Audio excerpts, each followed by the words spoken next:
นะครับผู้โดยการแสดงโดยท่านอาจารย์สิริการโจศิริวัฒน์ครับและท่านรองผู้โดยการสมยศเก่งสุดใสกับที่นำนักเรียนมาร่วมรับถวายองค์พระเจ้าเจดีย์ศรีสุชัยในงานสมณพระราชพิธีที่ได้จัดปี2569 ณ วันนี้ครับ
เดินเข้าไปนะครับนักเรียนครับเดินเลยนะครับ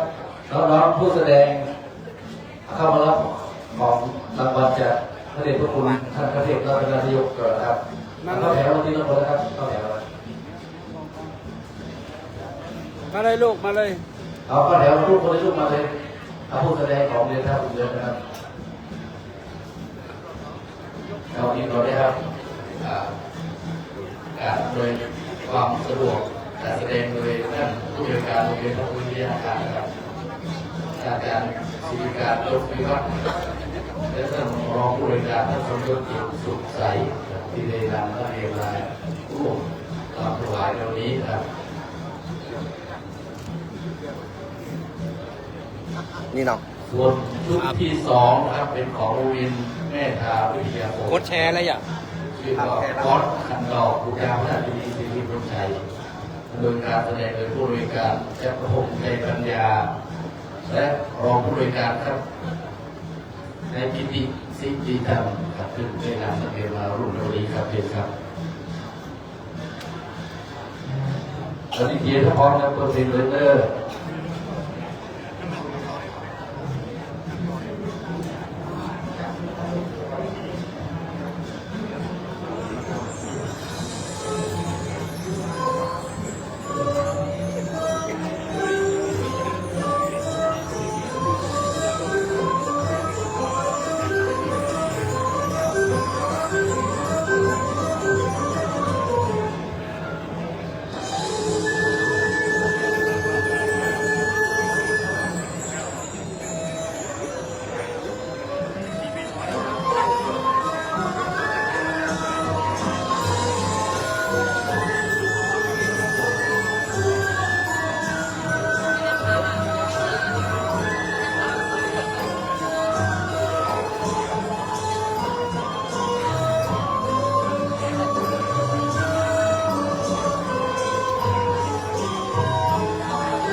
แม่ทาวิทยาโอครับนำกันนี้เชิญ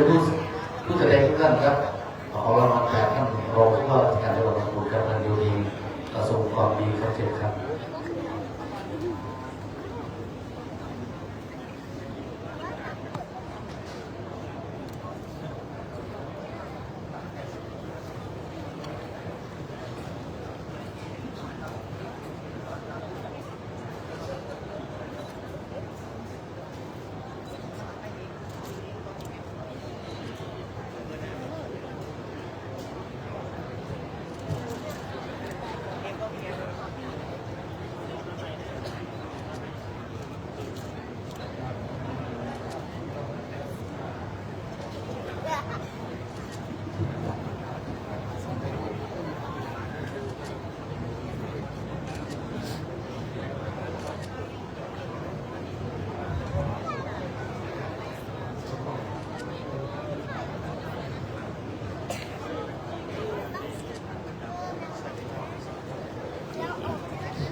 ครับแล้วการนี้ก็คงได้เวลาที่จะได้ประกอบพิธีทางศาสนา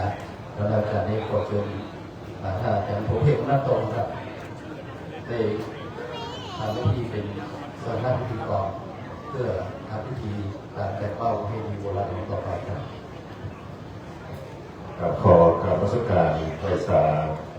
พระมหาเถระพระเถรานุเถระพระเจ้าประสงค์ที่เคารพทุกรูปนะครับการเรียนท่านโยธีประสงค์ความดีท่านรองผู้ว่าการจังหวัดลำพูนและท่านผู้เกียรติที่รับทุกท่านครับลำดับต่อไปนี้จะได้เข้าสู่พิธีการสมโภชและก็ประเพณีส่งน้ำนะครับพระบรมสารีริกธาตุพระธาตุเจดีย์ศรีริพุนชัยครับณวัดท่ากาตำบลท่ากาท่าทุ่งหลวงอำเภอแม่ทาจังหวัดลำพูนรวมทั้งเป็นประเพณีใส่ขันดอกบูชาพระธาตุเดือน5เป็นนะครับซึ่งทางวัดท่ากาได้ดำเนินการจัดประเพณีส่งน้ำพระบรมสารีริกธาตุและใส่ขันดอกบูชาพระธาตุเดือน5เป็นนี่มาเป็นระยะเวลาหลายปีแล้วนะครับครั้งนี้ก็เป็นงานประเพณีประจำปี 2569 นะครับซึ่งครั้งนี้ได้เวลาควรที่จะได้เริ่มประกอบพิธีทางศาสนานะครับเป็นลำดับไปนั่นในเมื่อแรกนี้นะครับผมขอกราบเรียนเชิญท่านโยธีประสงค์ความดีท่านรองผู้ว่าราชการจังหวัดลำพูนได้เป็นประธานจุดธูปเทียนบูชาพระรัตนตรัยขอกราบเรียนเชิญครับ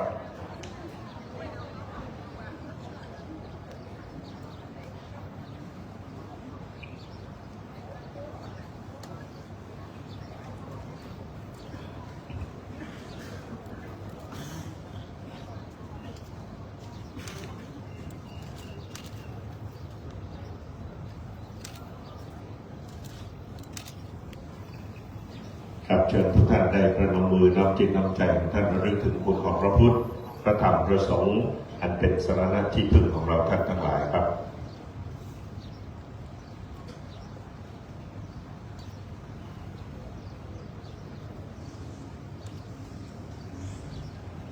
กับลำดับต่อไปเป็นการจุดเทียนมงคลนะครับถวายบูชาองค์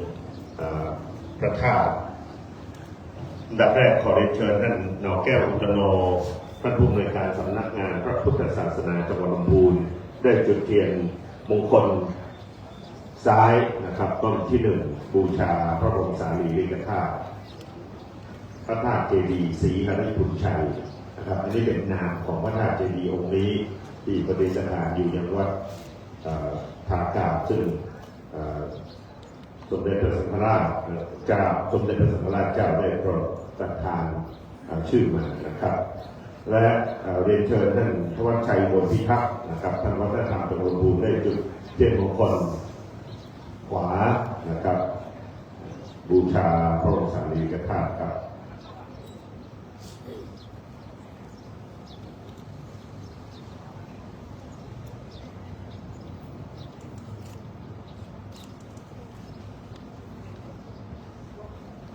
และต่อไปขอเรียนเชิญท่านชัดชัย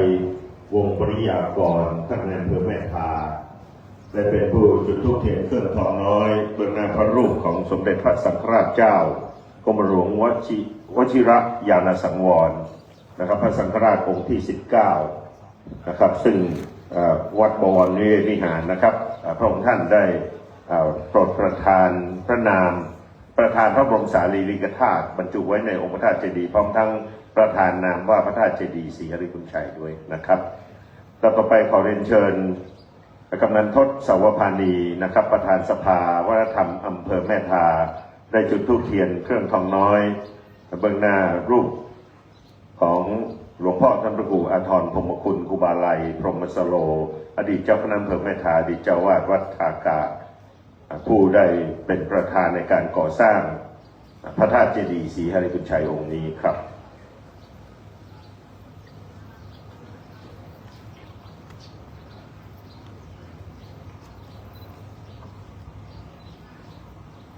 ครับซึ่งในเบื้องต้นนี้นะครับเราได้จุดธูปเทียนบูชาพระรัตนตรัยบูชาพระธาตุ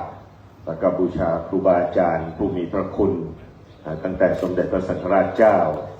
นะครับผู้ประธานนามหลวงพ่อท่านครูอาทรพรหมคุณผู้ได้เป็นผู้ริเริ่มก่อสร้างองค์พระธาตุเจดีย์ศรีหฤคุณชัยนี้แล้วเดี๋ยวสักครู่เราจะได้ประกอบพิธีทำบุญทักษิณานุปทานอุทิศถวายท่านด้วยนะครับ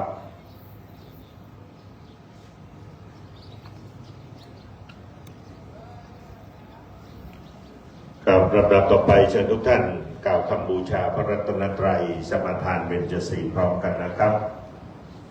อิมินาสการเรนะพุทธังปูเชมิ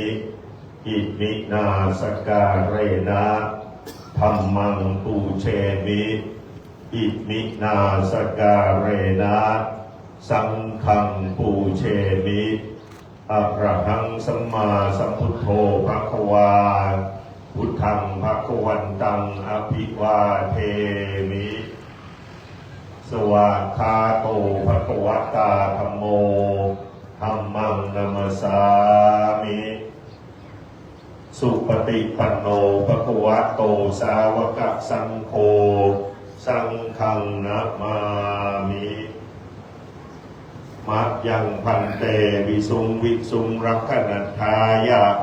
ติสระเนนะสหปัญจศีรานิยาจามะภูติยัมปิมยังพันเตวิสุงวิสุงรักขณทายะ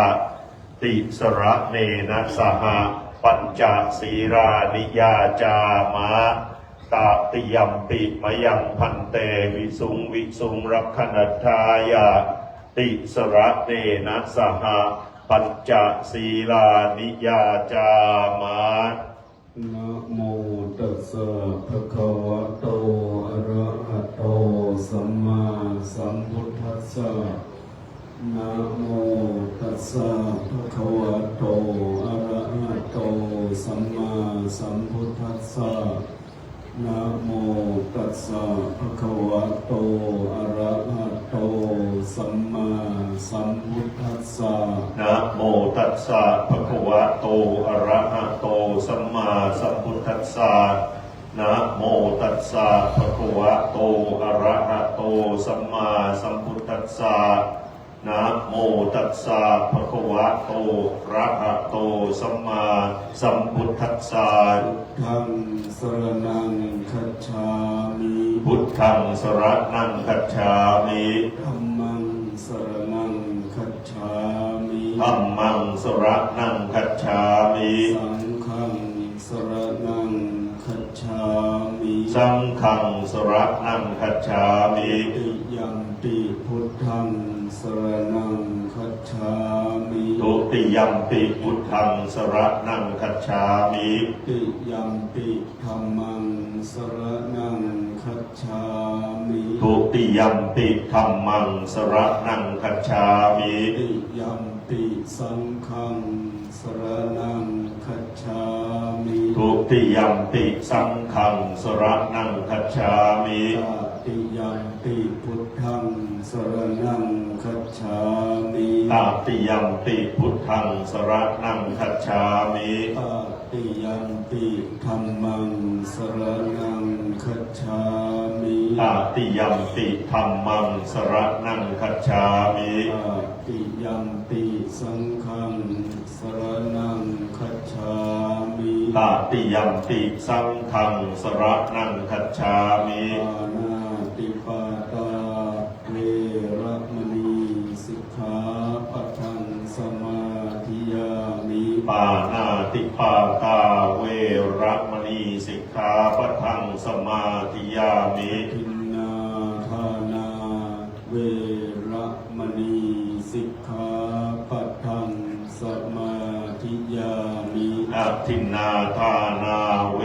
รมณีสิกขาปะทังสมาธิยามิ อาเม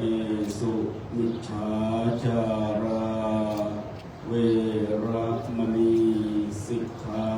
ปะทังสมาธิยามิ กาเมสุมิชฌาจาราเวรมณีสิกขาปะทังสมาธิยามิ สาวาทาเวรมณีสิกขาปะทังสมาธิยามิ มุสาวาทาเวรมณีสิกขาปะทังสมาธิยามิ ราเมระยะมัชฌะปมาทานาเวระมณีสิกขาปะทังสมาธิยามิ สุราเมรยะมัชฌะปมาทฐานาเวรมณีสิกขาปะทังสมาธิยามิ มานิปัญจสิกขาปทานิสีเลนะสุขติงยันติสีเลนะโภคะสัมปทาสีเลนะนิพุติงยันติตัสมาสีลังวิโสทัตเย สาธุสาธุสาธุครับและลำดับต่อไปจะเป็นการถวายสักการะแด่พระเดชพระคุณท่านเจ้าคุณพระเทพรัตนนายก เจ้าคณะจังหวัดลำพูนเจ้าวาดวัดพระธาตุบุญชัยวรมหาวิหารประธานสงฆ์ในวันนี้นะครับ ในเบื้องแรกขอ โอ้แน่นอนครับช่วยกันนะกัน หลวงพ่อตำรวจครูมนุกิจจาภรณ์เจ้าคณะอำเภอแม่ทาเจ้าวาดวัดถากาได้เข้าถวายสักการะพระเดชพระคุณนายกประเทศรัตนนายกเป็นรูปแรกขอกราบนิมนต์ครับผมต่อไปขอกราบเรียนเชิญท่านโยธินประสงค์ความดีท่านรองผู้ว่าราชการจังหวัดลำพูน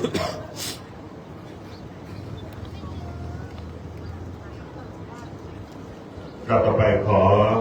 เรียนเชิญท่านชัดชัยวงศ์ปริยากรท่านนายอำเภอแม่ทาครับ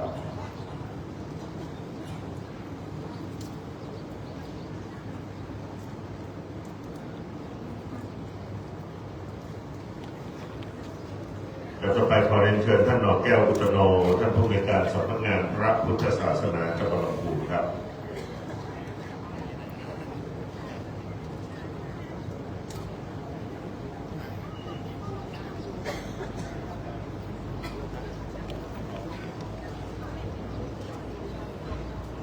ต่อไปขอเรียนเชิญท่านธวัชชัยอุบลพิทักษ์ท่านวัฒนธรรมจังหวัดลำพูนครับ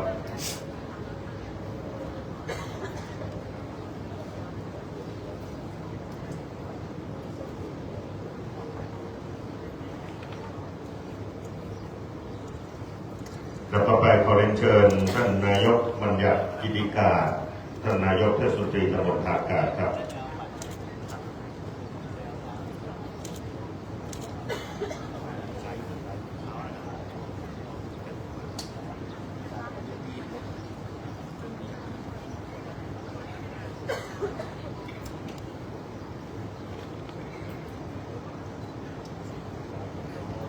ำดับต่อไปขอเรียนเชิญคุณทศพรเรืองดีจากจังหวัดนนทบุรีครับ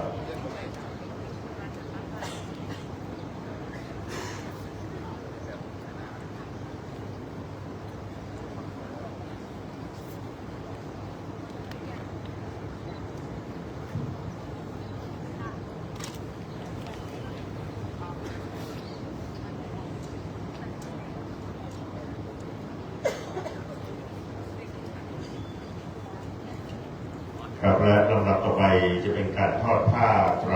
บังสกุลนะครับเบื้องหน้าพระรูปสมเด็จพระสังฆราชเจ้ากรมหลวงวชิรยานสังวรและเบื้องหน้ารูปของหลวงพ่อพระครูอาทรพรหมบุตรนะครับโดยจะทอดผ้าไตรบังสกุลเป็น2 ชุดชุดละ4 ไตรโดยในแต่ละชุดนั้นจะได้กราบนิมนต์และเรียนเชิญท่านผู้เกียรติชุดละ4 ท่านนะครับ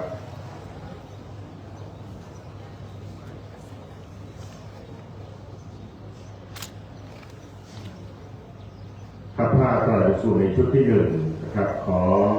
กราบนิมนต์พระเดชพระคุณท่านเจ้าคุณพระเทพรัตนนายกเจ้าคณะจังหวัดลำพูนท่านโยธินประสงค์ความดีท่านรองผู้ว่าราชการจังหวัดลำพูนท่านชัดชัยวงศ์ปริยากรท่านนายอำเภอแม่ทาท่านธวัชชัยอุบลพิทักษ์ท่านวัฒนธรรมจังหวัดลำพูน4 ท่านทอดผ้าไตรบังสกุลในชุดที่1ครับขอกราบนิมนต์และเรียนเชิญครับผม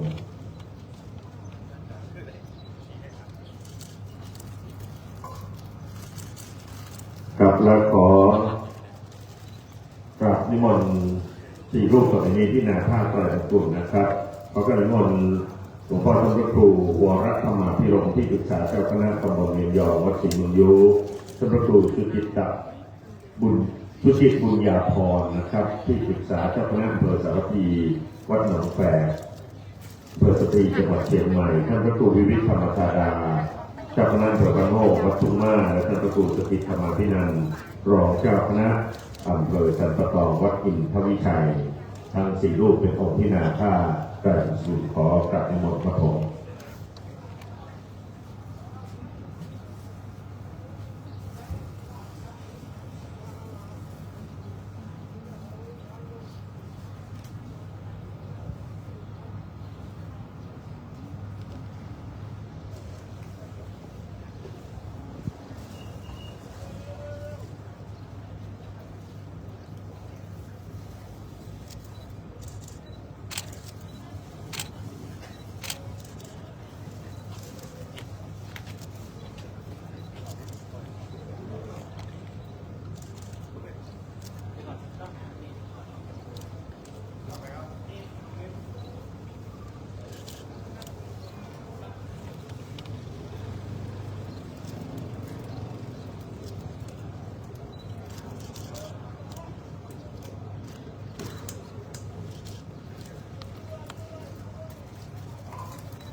ขอกล่าวคุณในเมตตาธรรมของคุณเจ้า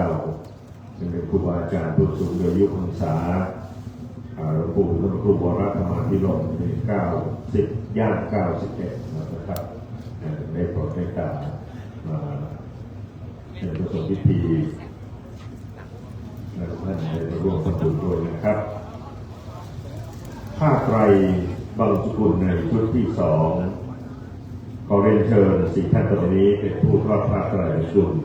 ขอเรียนเชิญนายแพทย์เทพฤทธิ์พัฒนรังสรรค์ผู้อำนวยการโรงพยาบาลแม่ทาคุณแม่สำเภาเรือนดีนะครับรัตนมหาวาสิกาผู้อุปถัมภ์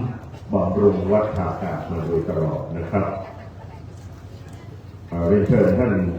นายกบัญญัติกิติกานายกเทศมนตรีตำบลท่ากาศและเรียนเชิญท่านพันตำรวจโทสวัสดิ์ล่ากาศรองนายกเทศมนตรีตำบลหนองหอยจังหวัดเชียงใหม่นะครับ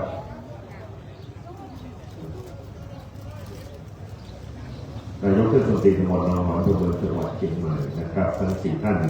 เป็นผู้ทอดผ้าไตร ทุกคุณและขอกราบนิมนต์พระคุณเจ้าสี่รูปส่วนนี้เป็นองค์พินาภาคไตรเป็นคุณขอกราบนิมนต์ท่านพระครู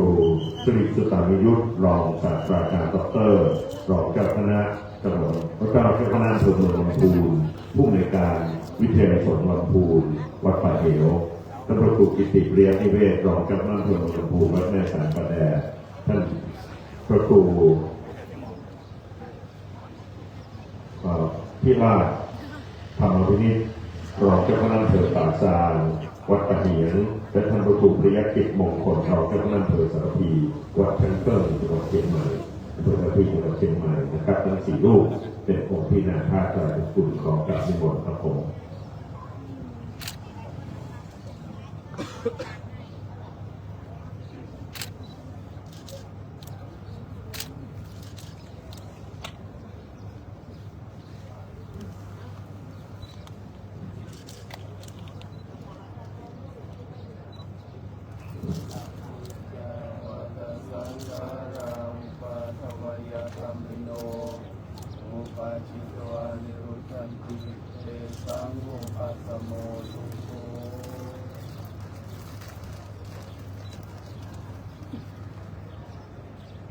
ต่อมาขอการองค์คุณในเมตตาธรรมพระคุณเจ้าทั้งสี่รูปที่ได้โปรดเมตตาที่นาทัพตรานุกูลนะครับลำดับต่อไปจะเป็นการมอบโล่เชิดชูเกียรติผู้บำเพ็ญคุณประโยชน์เกื้อกูลกิจการพระพุทธศาสนาวัดท่ากาศตำบลท่ากาศท่าทุ่งหลวงอำเภอแม่ทาจังหวัดลำพูนประจำปี 2568 นะครับโอกาสนี้ผมขอกราบนิมนต์หลวงพ่อท่านครูมนูญกิจจาธรเจ้าคณะอำเภอแม่ทาจังหวัดวัดท่ากาศได้กล่าวถวายรายงาน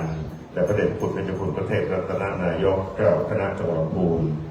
ประธานสงฆ์และจะได้กราบนิมนต์พระเดชคุณได้มอบโล่เชิดชูเกียรติเป็นลำดับไป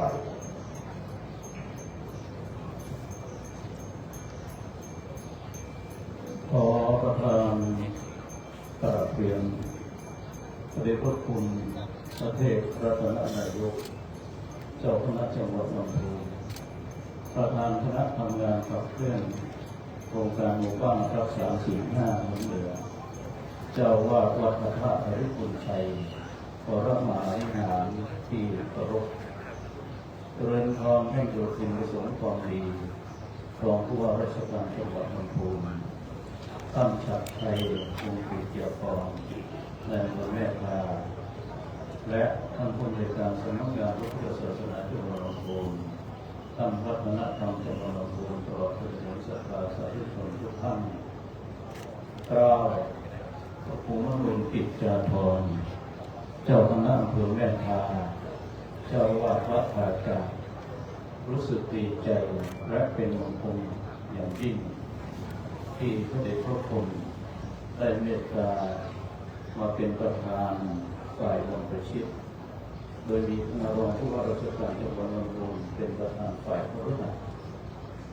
การสมโภชประเพณีสงน้ำพระบรมสารีริกธาตุ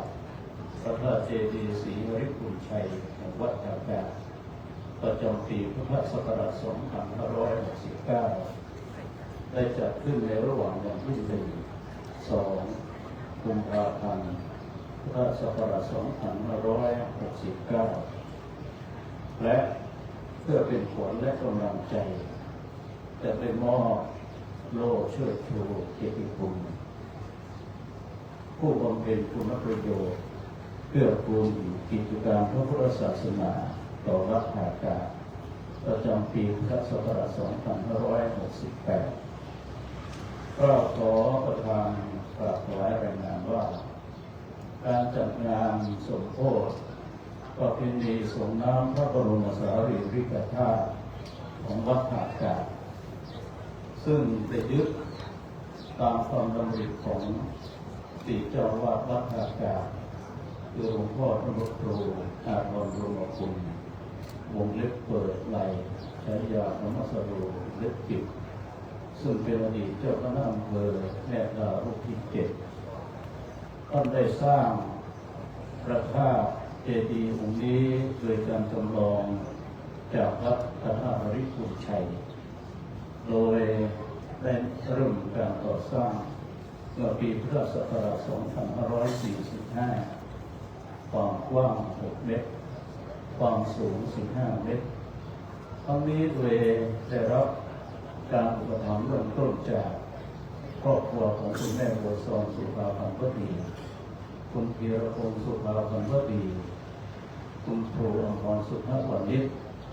ตลอดจนถึงคุณแม่สำโรงเรืองดีและศรัทธาสาธุชนผู้กระทำแห่งวัดภายกาการก่อสร้างพระบรมสารีริกธาตุโดยได้รับประทานพระบรมสารีริกธาตุจากเจ้าพระคุณสมเด็จพระยาณสังวรสมเด็จพระสังฆราชสกลมหาสังฆปรินายกนามเดิมของพระองค์ท่านปัจจุบันท่านได้รับการสถาปนาจากเป็นสมเด็จพระสังฆราชเจ้ากรมหลวงวชิรยานสังวรซึ่งเป็นองค์สมเด็จพระสังฆราชองค์ที่ 19 แห่งกรุงรัตนโกสินทร์และพระองค์ได้ทรงประทานพระบรมสารีริกธาตุจำนวนอยู่ 9 องค์ได้นำมาบรรจุไว้ในองค์พระธาตุเจดีย์และพระองค์ได้ทรงพระนามพระธาตุว่าพระธาตุเจดีย์ศรีนริพุนชัยปีนี้จึงจัดเป็นปีที่ 24 พร้อมวาระนี้กล้าวได้นำศรัทธาผู้ทำแห่งวัดภากาโดยการอุปถัมภ์ของคุณแม่สำโรงดีคุณสมชายคุณภาวดีปู่วงเจริญคุณแม่ฟาติมาทองบางเพชรล้ำตลอดจนถึงศรัทธาสาธุชนทิศทั้ง 4 ทิศทั้ง 8 โดยเฉพาะวัดภากาและโดยท่านอาจารย์บุญเชิดปฏิบัติผลการนิพพร้อมครอบครัวคุณกนิกาการเศร้าได้ทำการพัฒนาบริเวณเสนาสนะบริเวณวัดแห่งนี้ได้ทำการปูวัดและได้พัฒนาลานหน้าวัดเป็นลานวัดลานใจกีฬาโดยคุณแม่สำเภารินดีได้ปลูกศรัทธาอย่างยิ่งได้ทำการปิดทององค์พระธาตุเจดีย์สิ้นงบประมาณอยู่1,200,000 บาทถ้วนรวมในปีพุทธศักราช 2568 เราได้พัฒนาเสนาสนะสิ้นงบประมาณทั้งหมด 2,500,000 บาทถ้วนบัดนี้เป็นเวลาอันเป็นมงคลยิ่งเราขอประทานกราบพระราชนาเดชพระคุณได้ทรงมอบโล่เชิดชูเกียรติคุณผู้บำเพ็ญคุณประโยชน์เพื่อคูณกิจการพระพุทธศาสนาต่อวัดภากาจำปี 2568 และกราบเมตตาได้กล่าวสัมโมทนียกถาและได้มอบอนุญาตให้ศาสนพิธีกรได้ดำเนินการไปเป็นตามลำดับความมีความรักจะโปรดกราบเรียนด้วยความเคารพ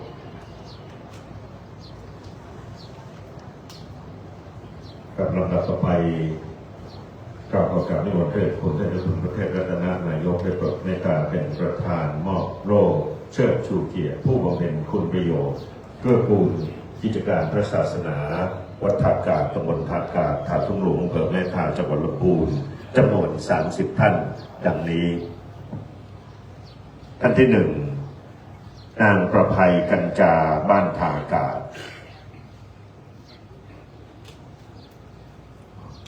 ประธานผู้ทอดกฐินเมื่อปี 2568 ที่ผ่านมานะครับคุณแม่ประภัยกัญจาก็เป็นวาสิกาที่มั่นคงในพระพุทธศาสนานะครับทำบุญสุนทรทานที่วัดท่ากาศนี่มาเป็นประจำท่านที่ 2 คุณพงษ์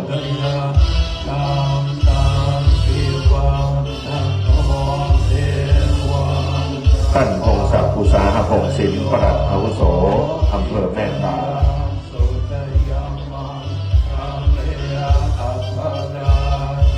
ท่านธนพัฒน์ สิริพัทรเวชสุวรรณปลัดอำเภอแม่ทา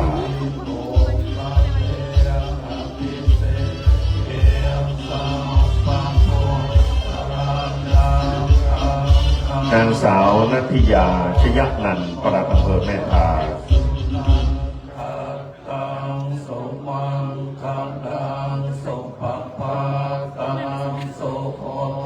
นางแสงระวีมูลเทพพัฒนาการอำเภอแม่ทา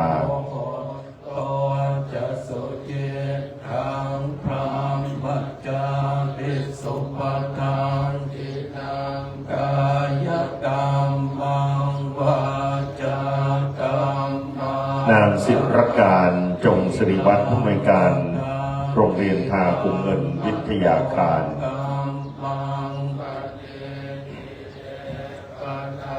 กินาปะทากินานิกตวานัลพังตะเทปตากิเนชยันโตโพธิยังโมเตสักยานังนันทิวาน ายคำรณใจกาจกำนันตำบลทาคุงเงิน วิจัยโยโหวิจัยยะสุจยมังคะเลอปลาจิตปันลังเตสีเสปัทวิโภคะเล นายอภิวัตหงเทศกำนันตำบลทากาศ โพธานังอาคาปะโตปะโมนติสุนังคตังสุมังคลังสุปปาตาน ายวิจิตรกัญจาบ้านสันดันรอมตำบลในเมืองอำเภอเมืองจังหวัดลำพูน โตจะสุเจตังพระมัจจาริสุป และนางทัศนากัญจาบ้านสันดันรอมตำบลในเมืองอำเภอเมืองจังหวัดลำพูน กัมมังปะทากินังปะทากินังมโนกัมมังปะทากิ นางสาวจินตนาสันทวเมธบ้านอากาศ กัตวานัลพันตาเทปตากิเนชยันโตโพธิยังโมเล นางทรงศรีวรรณตุงบ้านทากาศ ทิวันทโนเอวังตวังวิจโยอิจยาโสจยมังคะเลอปลาจิตต นางสมบุญสิริกาศบ้านทากาศ เสปตวิโปคะเลอภิเสเกสัมปะโพธานังอาคาปะโตปะโมทติสุนาคาตังสุมังคลังสุปปาตังสุโหติตังสุขันโนสุโม นางสังวรไทยยันโตบ้านทากาศ ทางพระมัจจาริสุปทางกายกรรมมาวาจากรรมมาน ายวิโรธพ่วงปานจากกรุงเทพมหานคร กินังมโนกรรมมังปะทากินาปะทากินานิกตวานัลพันตาเทปตากิเนชยันโตโพธิยัง นายวิเชียนเอือมวงศ์จากกรุงเทพมหานคร นันทิวัฒโนเทวังวิจัยโยโหวิจัย นายถาวรฟั่นพรหมบ้านทากาศ เลอปลังจิตปันลังเอสีเสปทวิโป นายพนมเรืองเจริญข้าราชการบำนาญป่าไม้ ปะโพธานังอาคาปะโตปะโมทติสุนา นายมูลจักรกาศบ้านทากาศ กำลังสุปปาทา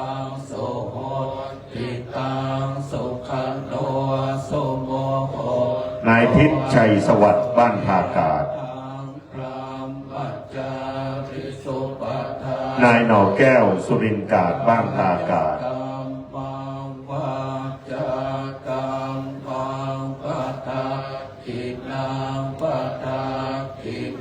นายดุสิตคำสุวรรณบ้านทากาศนายสำราญสมกาศบ้านทากาศ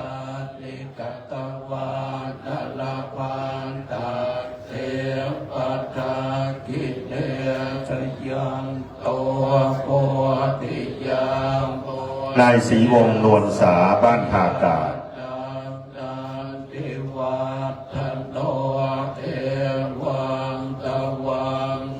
ร้อยตำรวจเอกสมรักบุรณวิวัฒน์บ้านทากาศและนางนพวรรณบุรณวิวัฒน์บ้านทากาศ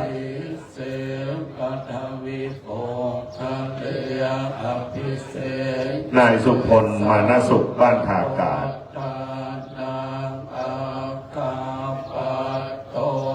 และนางพรเพ็ญมานะสุขบ้านทากาศ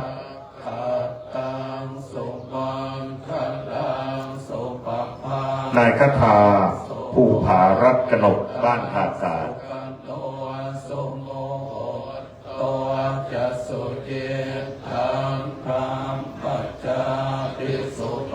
และนางสาวสาวิตรีจักรกาศเลขานุการนายกเทศมนตรีตำบลทากาศ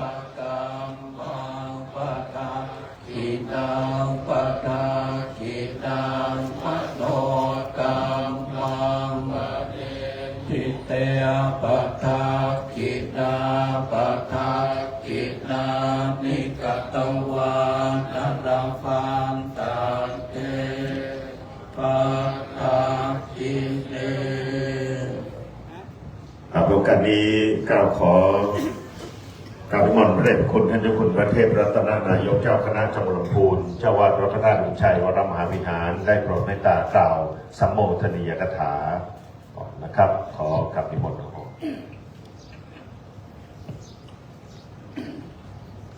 ขอถวายความเคารพพระเถรานุเถระเจ้าคณะพระสังฆาธิการ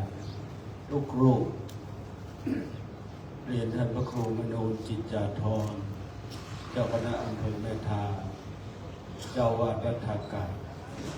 ขอเจริญพรท่านโยธินประสงค์ความดีรองผู้ว่าราชการจังหวัดลำพูนท่านในอำเภอแม่ทาและแขกผู้มีเกียรติญาติโยมสาธุชนทุกท่านวันนี้ก็เป็นอีกปีหนึ่งที่ได้เดินทางมาเป็นประธานสงฆ์ในพิธีสงฆ์น้ำพระธาตุศรีหริปุญชัยซึ่งทำมาเป็นประจำทุกปีและพระธาตุเจดีย์องค์นี้ก็สวยสดงดงามถึงแม้ว่าจะเศร้าหมองไปแต่ท่านคณะศรัทธาญาติโยมรวมทั้งท่านเจ้าอาวาสก็ได้ดูแลเป็นอย่างดีรวมทั้งโยมจากกรุงเทพพระมหานครทางวัดก็จึงมอบโล่เพื่อเป็นเกียรติและเป็นที่ระลึกในการทำคุณงามความดีโดยเฉพาะญาติโยมชาววัดทากาศนี้ได้เอาใจใส่วัดวาอารามมาเป็นอย่างดีถึงแม้ว่าจะเกิดเหตุการณ์อะไรเกิดขึ้นในประเทศไทยของเรานั้นเราก็ไม่หวั่นไหวยึดมั่นในพระพุทธศาสนาซึ่งจะทำให้คนไทยเรานั้นหรือประเทศไทยเรานั้นรอดพ้นจากอันตรายทั้งหลายทั้งปวงโดยเราอาศัยการประคับประคองโดยใช้ธรรมะของพระพุทธเจ้ามาประคับประคองในการดำเนินชีวิตแล้วก็ทำให้ธรรมะนั้นสถิตอยู่ในจิตใจรวมไปถึงได้อบรมสั่งสอนกุลบุตรกุลธิดาคือลูกหลานให ให้ยึดมั่นในพระรัตนตรัยทำให้บ้านเมืองของเรานั้นได้สุขสงบร่มเย็นบ้านเมืองเรานั้นเป็นที่พึ่งของคนทั้งหลายในโลกนี้ปัจจุบันประเทศไทยหรือต่อไปก็อาจจะคับแคบลงเพราะว่าทุกคนอยากจะมาอยู่มากินมานอนมาพักผ่อนในประเทศไทยเพราะว่ามีความปลอดภัยที่ว่ามีความปลอดภัยนั้นก็เพราะว่าข้าราชการจิตอาสาไม่ว่าจะข้าราชการประจำข้าราชการส่วนท้องถิ่นได้ดูแลปกป้องผองภัยไม่ให้เกิดกับชาวบ้านหรือชาวต่างประเทศที่ได้เดินทางมาเยี่ยมเยือนประเทศไทยเราฉะนั้นการที่เราท่านทั้งหลายได้ทำคุณงามความดีนี้ถือว่าเป็นการสร้างบารมีให้กับชีวิตและบารมีนี้ก็จะแผ่ไปหาลูกหลานของพวกเราให้พวกเรานั้นได้อยู่ร่มเย็นเป็นสุขได้อยู่ค้ำชูอายุบวรพระพุทธศาสนาให้ครบ 5,000 ปีนั้นในนามของคณะสงฆ์ในนามของวัดทากาก็ขอขอบคุณและอนุโมทนาต่อพระสงฆ์และญาติโยมสาธุชนทุกท่านที่ได้มาร่วมในงานบำเพ็ญกุศลนำสงฆ์ประทานในครั้งนี้ก็ขออำนวยอวยพรให้ท่านทั้งหลายจงอยู่ร่มเย็นเป็นสุขเจริญในธรรมขององค์สมเด็จพระสัมมาสัมพุทธเจ้าเจริญด้วยอายุวันนะสุขภาละปฏิภาณธนสารสมบัติธรรมสารสมบัติตลอดกาลนานเทอญ สาธุครับและนับกันนี้ก็ขอกับหม่อมพระเดชพระคุณท่านเจ้าคุณพระเทพรัตนนายกเจ้าคณะจังหวัดลำพูนและเรียนเชิญท่านโยธินประสงค์ความดีท่านรองผู้ว่าการจังหวัดลำพูนท่านนอแก้วอุตโนท่านผู้ว่าการสำนักงานพระพุทธศาสนาจังหวัดลำพูนท่านวัชชัยบนพิทักษ์วัฒนธรรมจังหวัดลำพูนท่านชัดชัยวงศ์ปริยากรท่านนายอำเภอแม่ทานะครับได้ใส่ขันดอกบูชาพระธาตุเจดีย์ศรีริมชัยเดือน5 เพ็งนะครับและจากนั้นพระเดชคุณพระเจ้าคุณพระเทพรัตนนายกจะได้เป็นประธานส่งน้ำพระบรมสารีริกธาตุพระราชเจดีย์ศรีริมชัยเป็นลำดับไปนะครับในเบื้องต้นนี้ขอนิมนต์และเรียนเชิญทั้ง5 ท่านนั้นใส่ขันดอกบูชาพระธาตุเดือน5 เพ็งเป็นการเบื้องต้นก่อนนะครับจากนั้นจึงจะเป็นการเชิญน้ำสงฆ์องค์พระธาตุขณะที่พระเดชคุณพระเจ้าคุณพระเทพรัตนนายกได้เป็นประธานประกอบพิธีส่งน้ำพระธาตุนั้นพระสงฆ์ทั้งนั้นจะเจริญชัยมงคลคาถาอีกคำร้องหนึ่งแล้วก็ดนตรีบรรเลงเพลงมหาฤกษ์อีกครั้งหนึ่งนะครับกับประเพณีใส่ขันดอกบูชาพระธาตุเดือน5 เพ็งนี้นะครับก็เป็นประเพณีที่ทางวัดภากาศได้ถือปฏิบัติมาเป็นพุทธบูชามาเป็นประจำนะครับจนกลายเป็นประเพณีที่เราท่านทั้งหลายได้ถือปฏิบัติกันแล้วก็หลายท่านก็ได้เกิดมาเป็นประจำทุกปีนะครับเดือน5 เพ็งการคติทางล้านนาเรามีตั้งแต่เดือน5 เดือน6 เดือน7 เดือน8ถึงเดือน9 เป็นเนี่ยนะครับก็เป็นช่วงเวลาที่จะเป็นเวลาเริ่มส่งน้ำองค์พระบรมพระบาทพระธาตุเจดีย์องค์พระพุทธรูปสำคัญนะครับไปเรื่อยๆไปจนถึงเดือน9จนถึงก่อนเข้าพรรษานะครับพอระหว่างพรรษาก็จะหยุดนะครับเพราะเป็นฤดูกาลที่พระสงฆ์ศรัทธาประชาชนนั้นจะปฏิบัติธรรมฟังเทศน์ฟังธรรมกันนะครับกับนิมนต์เพลงมหาฤกษ์ครับ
นิด ขอบ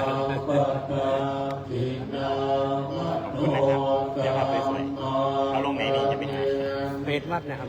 ปัตตากินาปัตตากินานิกัตตวาตัพพะตาเทมปัตตากิเน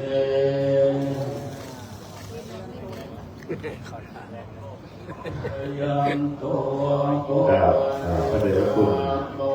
ท่านเจ้าคุณประเทศรัตนนายกนะครับและท่านรองผู้การจังหวัดภูมิท่านหัวหน้าส่วนราชการจากที่ได้เทน้ำลงในพญานาคแล้วก็ลงสู่ภาชนะที่ได้เตรียมไว้แล้วได้กดสวิตช์นะครับน้ำขมิ้นสปอยก็ได้ขึ้นสององค์ประธาน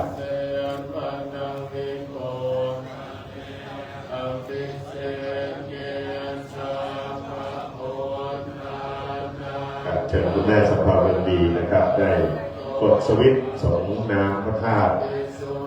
อีกครั้งหนึ่งนะครับท่านได้หลังท่านได้เป็นเจ้าภาพในการบูรณะนะครับ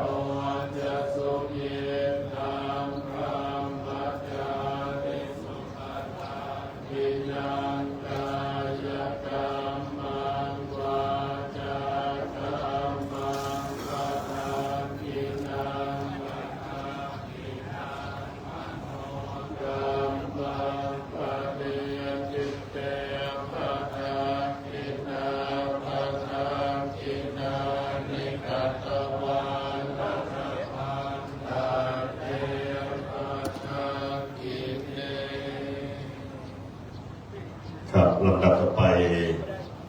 ขอเรียนเชิญทุกท่านได้พร้อมใจกันกล่าวคำถวายกับปิยพันธ์พร้อมกับบริวารทั้งหลายนะครับตั้งนะโมพร้อมกัน3 จบนะครับนะโมตัสสะภะคะวะโตอะระหะโตสัมมาสัมพุทธัสสะนะโมตัสสะภะคะวะโตอะระหะโตสัมมาสัมพุทธัสสะนะโมตัสสะภะคะวะโตอะระหะโตสัมมาสัมพุทธัสสะอิมานิมะยังพันเตกัปปิยะพันดานิสัปปะริวารานิภิกขุสังคัสสะโอโนชยามะสาธุโนพันเตภิกขุสังโฆอิมานิกัปปิยะพันดานิสัปปะริวารานิปฏิคันหาตุอัมหากังทีฆรตังหิตายะสุขายะข้าแด่พระสงฆ์ผู้เจริญข้าพระเจ้าทั้งหลายขอน้อมถวายกัปปิยพันธ์พร้อมกับของบริวารทั้งหลายเหล่านี้แด่พระสงฆ์ขอพระสงฆ์จงรับกัปปิยพันธ์พร้อมกับของบริวารทั้งหลายเหล่านี้ของข้าพเจ้าทั้งหลายเพื่อประโยชน์เพื่อความสุขแก่ข้าพเจ้าทั้งหลายตลอดกาลนานเทอญสาธุ ครับลำดับต่อไปจะได้เรียนเชิญท่านผู้มีเกียรติได้ประเคนจตุปัจจัยเทธรรมเป็นลำดับไปนะครับดับแรกขอกราบนิมนต์หลวงพ่อทุกครูมนุษย์กิจจาธรเจ้าคณะอำเภอเมธาเจ้าวาดวัดท่ากาศได้ถวายพระพุทธเป็นพุทธบูชาก่อนนะครับ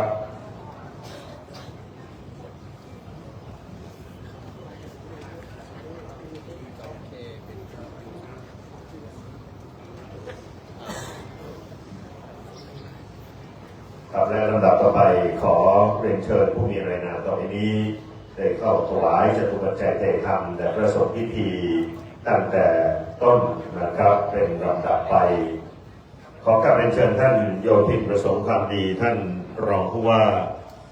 ราชการจังหวัดลำพูนท่านชัดชัยวงศ์มริยากรท่านนายอำเภอแม่ทา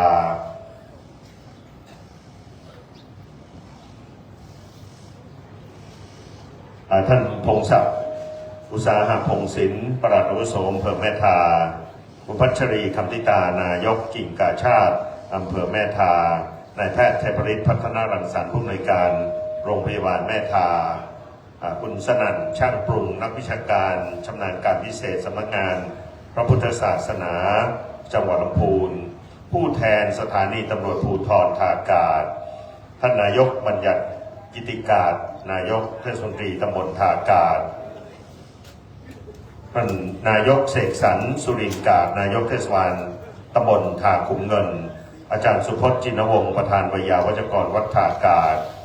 อาจารย์สิริการจงสิริวัฒน์ผู้อำนวยการโรงเรียนท่าขุมเงินวิทยาคารอาจารย์จักรพงษ์ใจปัญญาผู้อำนวยการโรงเรียนแม่ทาวิทยาคมคุณกนิกาชัยลาผู้อำนวยการโรงพยาบาลส่งเสริมสุขภาพจังหวัดตำบลท่าอากาศคุณอัชราสุพรรณมณีปลัดอำเภอแม่ทาคุณกนิกาเครืออยู่รองปลัดเทศบาลตำบลท่าประดุกดร.สาวภาประพันธ์ผู้อำนวยการโรงเรียนบ้านดอยคำและสำเภาเรืองดีคุณทศพรเรืองดีท่านพันตำรวจโทสวัสดิ์ลาอากาศท่านรองนายกเทศมนตรีตำบลหนองหอยจังหวัดเชียงใหม่นะครับคุณพ่อเปลี่ยววิญญานะครับปลัดเทศบาลตำบลท่าอากาศคุณยงยศโยกาศคุณณรงค์เดชนันตาเวียงสาธารณสุขอำเภอแม่ทาอาจารย์อมพรสุทธวณิชอาจารย์อารีคุณนาพระนันทศสาวพานีอาจารย์เป็นศรีกันทวังคุณชิรินทิพย์รอกาศคุณตาคำจักกาศคุณสังวานไทยยันโตพ่อมูลจักกาศแม่จันนวลดวงรัตดาคุณแดงชัยโยกาศคุณทัศนีจันไทยคุณศรีวงศ์นวลสาคุณศรีประเสริฐมูลกาศรองนายกเทศมนตรีตำบลท่าอากาศคุณสุทัศน์สารการที่ปรึกษานายกเทศมนตรีตำบลท่าอากาศคุณจำลองนันตาอากาศประธานสภาเทศบาลตำบลท่าอากาศพ่ออาจารย์วีระฟั่นพรหมอาจารย์ผ่องพันธ์วรรณตุงอาจารย์ยุพินสันทโวเมธคุณสำราญอุดมพันธ์คุณหน่อแก้วชัยสวัสดิ์คุณคัทธาภูผารัตนกนกคุณแววดาวแสงบุญเรืองคุณดาราพันธ์บุรณพันธ์บุรณพักคุณโสภายักษ์กา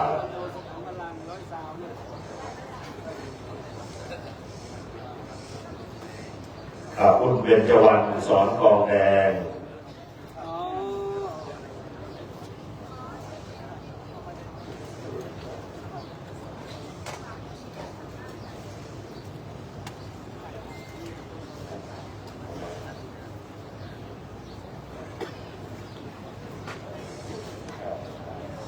คุณแม่สุวรรณกิติกานะครับร้านกิติรัตน์ค้าวัสดุหรือผู้แทนนะครับ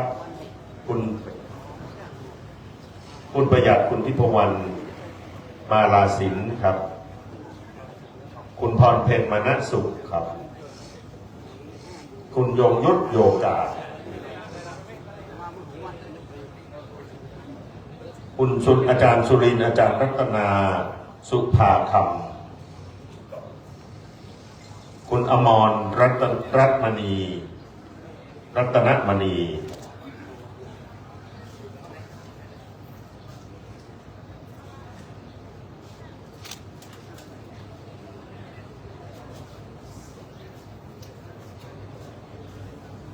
คุณนายรัตน์จินวงศ์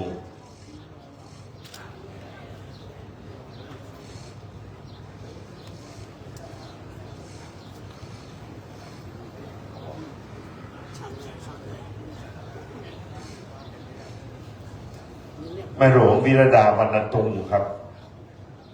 ประเขตไทยธรรมคุณมนตรีวงนันตารองประธานสภาเทศบาลตำบลท่าอากาศนะครับ นายอินแก้วตัดกาดครับสมาชิกสภาเทศบาลตำบลท่ากาดครับคุณสมคิดอุตตมโนสทนะครับเทศบาลตำบลท่ากาดครับคุณวิชิตพงศ์ศรีสิโยกาด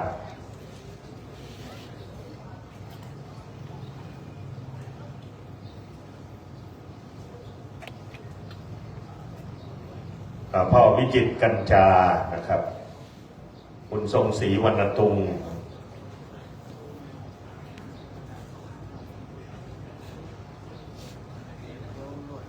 คุณถาวรฟั่นพรหมครับคุณดุสิตคำสุวรรณ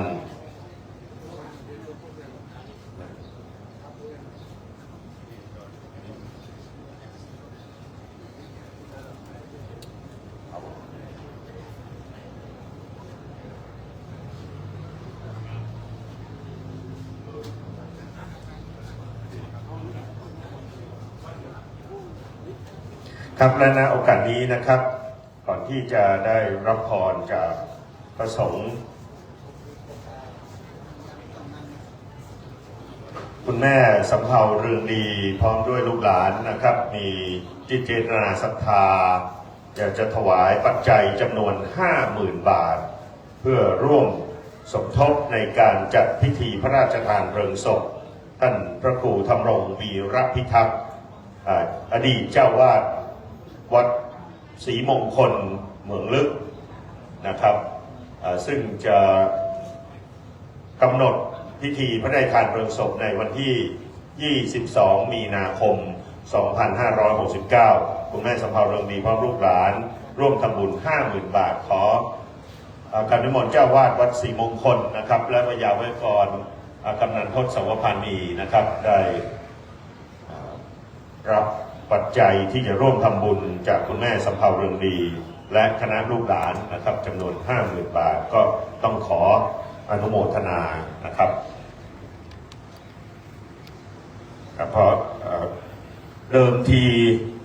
กำหนดที่จะพระราชทานเพลิงศพท่านพระครูธรรมรงค์วีรพิทักษ์อดีตเจ้าวาดวัดศรีมงคลเมืองลึกในวันที่ 8 กุมภาพันธ์นะครับพอดีทางรัฐบาลได้กำหนดให้มีการเลือกตั้งจึงได้เลื่อนวันประกอบพิธีพระราชทานเพลิงไปเป็นวันที่ 22 มีนาคม 2569 คุณแม่สำเภาเรืองดีก็ร่วมทำบุญ 50,000 บาทขออนุโมทนาสาธุการนะครับสาธุครับอนุโมทนากับคุณแม่ที่ได้มีจิตเจตนาศรัทธาแล้วคุณแม่สำเภาเรืองดีพร้อมลูกหลานก็ได้เดินทางมาร่วมทำบุญนะครับในอำเภอแม่ทาในวัดวาในอำเภอแม่ทานี่หลายวัดเลยทีเดียวนะครับครับลำดับต่อไปพระสงฆ์จะได้อนุโมทนาให้พรขอทุกท่านได้ตั้งใจรับพรตั้งจิตกรวดน้ำอธิษฐานตามความปรารถนานะครับขอตั้งใจรับพรจากพระสงฆ์ในวันนี้ครับ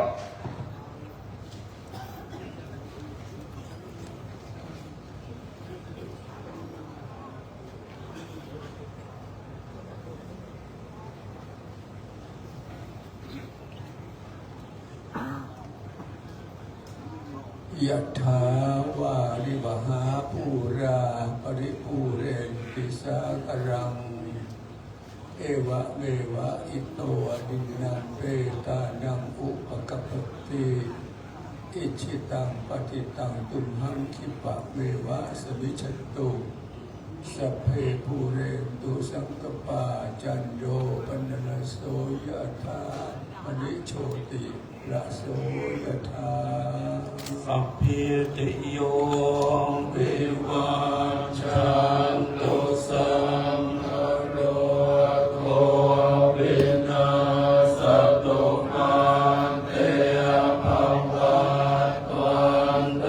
รายโยสุขิติขายุโกภวสัพพิติโยวิวัชชันตุสัพพะโรโควินา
เว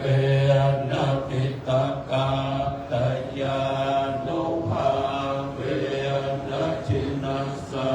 วกานุภาเวนะสัพเพเตโตภาสัพเพเตพยาสัพเพเตอันตรายาสัพเพเตอุปภวาสัพเพเตทุนนิมิตตาสัพเพเตภวมังคลาวินาสันตุอายุวัตโกกันวัตโกสิริวัตโกยสวัตโกภรวัตโกวันนาวัตโกสุขวัตโกโอปุสัมปทาโลกาโลกพยาเวราโสกาสันตุจุปัฏฐวาอเนกาอันตรายาวิวินาศตุจเตสัสสะชยสิทธิตันนังลาภังโสติภายังสุขังพลังสิริอายุจะวันโนจะโพคังวุฒิจะยสวาสัตวาสัตอายุจะชีวสิทธิภวันตุเตภวตุสัพพมังคลังรักขันตุสัมมาเทวตาสัพพพุทธานุภาเวนัสสทธาโสติตุเตภวตุสัพพมังคลังรักขันตุสัมมาเทวตาสัพพธรรมานุภาเวนัสสทธาโสติภวันตุเตภวตุสัพพมังคลังรักขันตุสัพพเทวตาสัพพสังฆาโนภาเวนัสสทธาโสติภวันตุเต สาธุสาธุสาธุเชิญทุกท่านแผ่เมตตาขอขมาพระรัตนตรัยวันทาหลวงตามอริยประเพณีพื้นบ้านล้านนานะครับ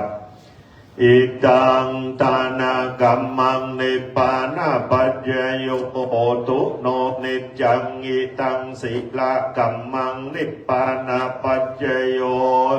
โนนิจจังอิตังภาวนากัมมังนิปานาปัจเจโยโหตุโนนิจจังยังกินเจกุศลังกัมมังกัตตปังสัพเพหิกัตตังปุญญังโนโปดันตุสุนันตุพนโตเยเตวาสามิงตาเนอติกาตายโยกาสัทธาหนตุสัมเปสัตตาสุขีอัตตานังปริหารันตุมาตายสุขิตาหนตุตุขาปะมุจจันตุสัมเปญาตากาสุขิตาหนตุตุขาปะมุจจันตุเปอะยาตากาสุขิตาหนตุตุขาปะมุจจันตุสัพเพปิสัจจาน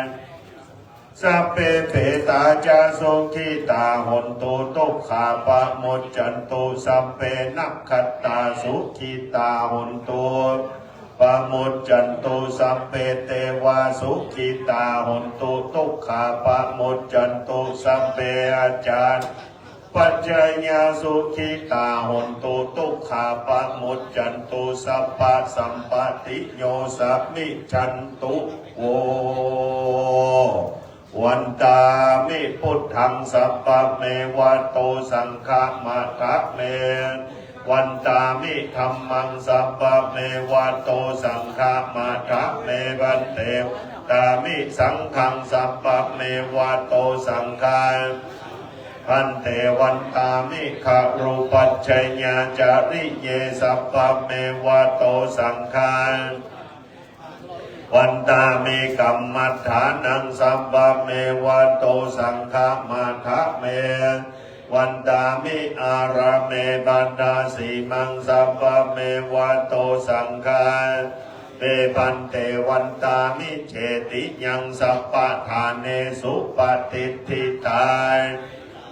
ตุโยมหาโพธิสักกลังพุทธลูปังสถานากัปโลเกเตวะโรเกจัมบูดีเปลังกาดีเปสะลีลาธาตุโยเกสาธาตุโยอันตาธาตุโยเจติยังกันนาปุติงจตุลาสิติสาอัสเสอันเดสัพเปสัมปาทะเจติยังจะอหังวันตามิสัพพะโสวันตาสุมังกรวัตหลวงพ่อหลวงปู่วรธรรมาภิรมย์ที่ปรึกษาเจ้าคณะตำบลเวียงยองเจ้าวาดวัดสรีเมืองยุผู้สูงโดยอายุพรรษาปีนี้หลวงปู่ย่าง91 ปีแล้วนะครับวันตามิปันเตสัพพังอาปาลาดังคามาทะเมปันเตมญาปุญญังสามินานุโมทิตัพพังสามินากาตังปุญญังไมหังตาตัพพังสาธุสาธุอนุโมตามิอภิวาทานาสีลิสานิจังมุทธาปัจจายโนจัตตารโอธรรมาวัฏันติอายุวันโนสุขังพลังสาธุกรรมการนี้ขอเรียนเชิญผู้ที่รับโล่ประกาศเกียรติคุณนะครับด้านหน้าพระธาตุนี้ได้ถ่ายภาพได้เชิญท่านรองโยธินประสงค์ความดีนะครับท่านหัวหน้าส่วนราชการได้ร่วมถ่ายภาพเป็นเกียรติแก่ผู้ที่ได้รับโล่ประกาศเกียรติคุณเรียนเชิญทุกท่านครับนำโล่มาโดยกองรถกระเท้ามาทำเนี่ยเนาะทำโล่เลยแน่หน้าอกกันถ่ายภาพบันทึกภาพนะครับแล้วก็วันนี้นะครับเวลา 18:30 นาที6 โมงตรงเนี่ยจะมี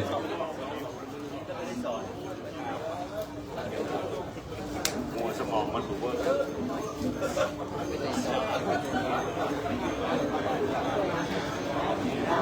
วันนี้เวลา 18:30 นาทีนะครับแล้วก็ขอเชิญพี่น้องสภามีโอกาสเวลามาฟังเทศน์พุทธาภิเษกนะครับ6 โมงตรง6 โมงตรง6 โมงตรงวันพุทธาภิเษกนะครับ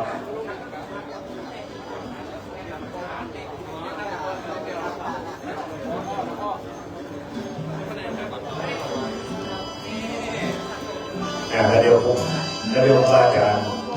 วันเดินทางกลับไปก่อนแล้วเดี๋ยวบันทึกภาพนะครับเลย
วันอีกมองไปกับดินปุ่นกูแล้วคุยครับฟังไอ้หน้าวันมือเอามันเอากระดานดินปุ่นกันวะเนี่ยแหมไปแหมไปเลยนะนี่เอาของอย่างนี้